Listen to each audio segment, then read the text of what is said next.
सोचिए आपको board exam में क्वेश्चन पेपर दिया गया और आपको क्वेश्चन के आंसर बिल्कुल भी नहीं आता, अब क्या करेंगे? कॉपी खाली छोड़ देंगे या कुछ ऐसा लिखेंगे जिससे एग्जामिनर आपको नंबर भी दे दे? आज मैं आपको बताऊंगा वो असली तरीका जिससे आपकी कॉपी स्मार्ट लगेगी, नंबर भी नहीं कटेंगे और आप कॉन्फिडेंस होकर पूरा पेपर लिख पाएंगे।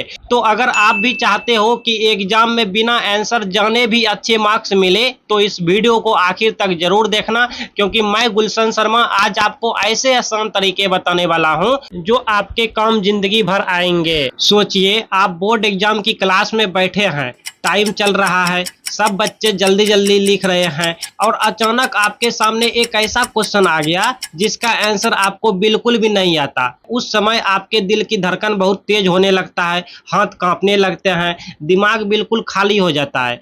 कई बार स्टूडेंट घबराकर कॉपी खाली छोड़ देते हैं। कुछ स्टूडेंट तो ये भी सोचते हैं कि चलो कुछ से कुछ लिख देते हैं, और कुछ बच्चे तो इतनी टेंशन ले लेते हैं कि बाकी का पेपर भी खराब कर देते हैं। अब आप लोग का सवाल यह है कि जब आंसर पता ही ना हो तो कॉपी में क्या करें? खाली छोड़ दें या फिर कुछ स्मार्ट तरीके अपनाएं? देखिए, सच तो यह है कि एग्जाम में नंबर सिर्फ आंसर से नहीं मिलते, बल्कि नंबर आपकी राइटिंग स्टाइल और आपके प्रेजेंटेशन करने के तरीके से भी मिलते हैं। लेकिन ज़्यादातर स्टूडेंट एक गलती कर बैठते हैं, यही कि वो सोचते हैं अगर एग्जैक्ट आंसर नहीं आता तो कुछ भी लिख देंगे, पर ऐसा करना बहुत गलत है। जी हाँ, ऐसा करना बहुत गलत है। एग्जामिनर तुरंत समझ जाएगा कि स्टूडेंट ने एग्जाम में टाइम पास किया है और फिर रिजल्ट यह होगा कि या तो 0 नंबर मिलेगा या फिर बहुत कम नंबर मिलेगा। अब यहाँ पर भी बहुत से विद्यार्थियों का सवाल यह है कि अगर क्वेश्चन का आंसर नहीं पता तो कॉपी में आखिर लिखना क्या चाहिए? कौन सी स्मार्ट राइटिंग ट्रिक्स है जिससे मार्क्स भी बचे और कॉपी भी अच्छे लगे? और यह सब बिना किसी रूल तोड़े और बिना नेगेटिव इंप्रेशन दिए कैसे किया जाए सर, बताइए? ये स्टूडेंट का सवाल है। तो अगर आप भी यह सीक्रेट जानना चाहते हो तो इस वीडियो को आखिर तक जरूर देखना, क्योंकि मैं गुलशन शर्मा आपको ऐसे आसान तरीके बताने वाला हूं जो हजारों स्टूडेंट की मदद कर चुके हैं और अब आपके लिए भी बहुत काम आने वाले हैं। तो लाइक सब्सक्राइब कर लेना यार। क्वेश्चन के आंसर आपको बिल्कुल भी नहीं आता तो सबसे पहले आप घबराना मत, शांत होकर सोचिए कि यह क्वेश्चन किस चैप्टर से जुड़ा हुआ है। अगर आपको एग्जैक्ट आंसर नहीं आता तो उस चैप्टर का जो भी बेसिक नॉलेज आपको याद है वही लिखना शुरू कर दीजिए।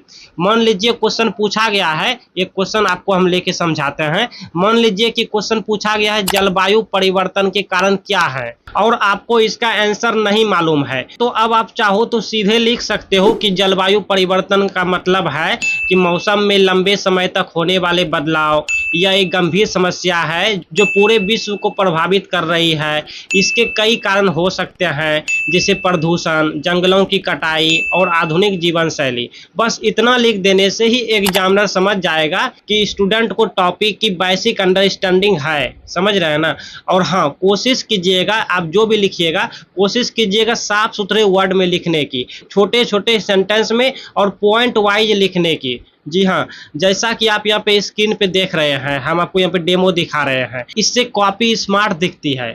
अच्छा, दूसरा तरीका है, अगर आपको आंसर बिल्कुल भी नहीं पता है, कुछ भी नहीं मालूम है, तो कम से कम उस टॉपिक से जुड़ी डिफिनेशन, कॉन्सेप्ट करें या एग्जाम्पल लिखने की कोशिश करेंगे। ठीक है, जैसे कि मैथ का अगर हम बात करूं तो मैथ में फार्मूला याद नहीं है तो उसकी जगह पर आप डेफिनेशन लिख सकते हैं या उससे रिलेटेड कोई स्टेप लिख सकते हैं। और अगर साइंस की बात करें तो साइंस में मान लीजिए एक्सपेरिमेंट का पूरा प्रोसेस आपको याद नहीं है, तो आप क्या कीजिए, उसका प्रिंसिपल जो सिद्धांत होता है सिद्धांत लिख दीजिए, और नहीं तो सिद्धांत का जो रिजल्ट आता है, जो आंसर आता है वो रिजल्ट लिख दीजिए। इस तरह से आप पेपर में खाली जगह नहीं छोड़ेंगे और एग्जामिनर को लगेगा कि हाँ स्टूडेंट ने मेहनत किए हैं।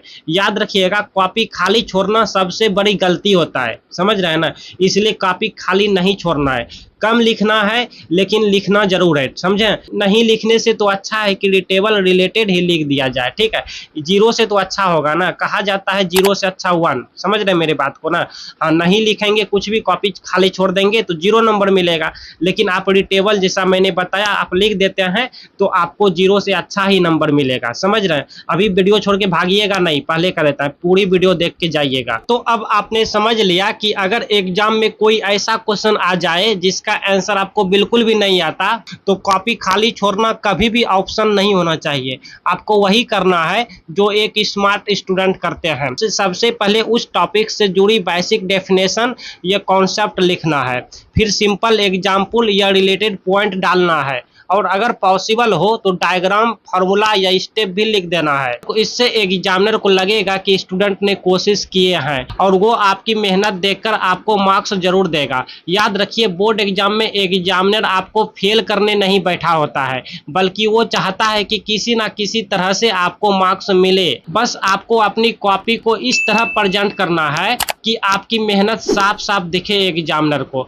अगर आप यह ट्रिक अपनाते हो तो ना सिर्फ मार्क्स से बचेंगे, बल्कि कई बार एक्स्ट्रा मार्क्स भी मिल जाते हैं। अब यहाँ पर सबसे बड़ी बात यह है कि कॉन्फिडेंस आपको कभी नहीं खोना है। जी हाँ, देखिए, एग्जाम हॉल में नर्वस होना ये तो नॉर्मल सी बात है, लेकिन आपको अपनी कॉपी से यह दिखाना है कि आपने तैयारी अच्छी तरीके से किए हैं और आप कोशिश भी कर रहे हैं एग्जाम में। तो यही कोशिश आपको एवरेज स्टूडेंट से टॉपर स्टूडेंट बना सकती है, समझ रहे हैं ना। तो दोस्तों, अगली बार जब भी आप किसी ऐसे क्वेश्चन का सामना करो जिसका आंसर आपको बिल्कुल भी ना पता हो, तो इन तरीकों को अपनाना जरूर यार, मुझे याद जरूर करना। और हाँ, अगर यह वीडियो आपके काम आया हो तो इसे लाइक शेयर जरूर करना और चैनल को सब्सक्राइब करना, ताकि ऐसे ही यूजफुल टिप्स आपको मिलते रहे। मैं हूँ गुलशन शर्मा और मेरी कोशिश हमेशा यही है कि हर स्टूडेंट अपने एग्जाम में बेस्ट परफॉर्मेंस कर पाए। कमेंट में मुझे जरूर बताओ कि एग्जाम में जब आपको कोई क्वेश्चन का आंसर नहीं आता तो आप क्या करते हो, खाली छोड़ देते हो या कुछ लिखने की कोशिश करते हो। कमेंट में बताओ जल्दी, मैं आपके कमेंट पढ़ने आ रहा हूँ।